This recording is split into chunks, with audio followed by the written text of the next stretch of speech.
All right, ladies and gentlemen. So I have a question about the cruise control. So, got a green and white wire right there. Once it focuses, there we go. Green and white, yellow and red, and blue and black. So, green and white, I know that is 5 volts with the ignition on.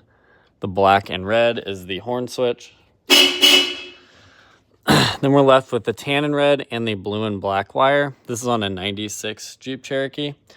And I made these buttons give the correct resistance values whenever they're pressed. So on and off, I think that's like 909. Resume is like 1540. And then set is 6500, I believe, something like that.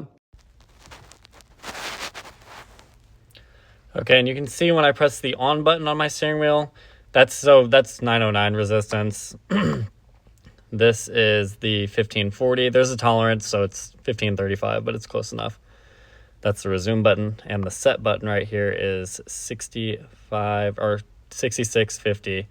Anywho, so we definitely have the correct resistance readings here, and that's when you press these buttons on here, and I've got it in the back of the clock spring. That's a 97 clock spring, and I just wired it up through the airbag module since mine doesn't have anything for an airbag. So mine originally came with this right here. So this is the factory cruise module, and I know you test resistance between these 2 pins. One of them's 5 volt. Have no idea what pin 4 is for. I don't need the 5 volt just because that's the indicator light to let you know if it's on or off. I would just be happy if it worked. So if I'm getting the correct resistance, and this is how I had it hooked up before. So the red and yellow one I have as the common ground for all the buttons up there, and then the blue one is that signal wire that gets the ohm signal. What am I doing wrong here? I cannot for the life of me figure this out.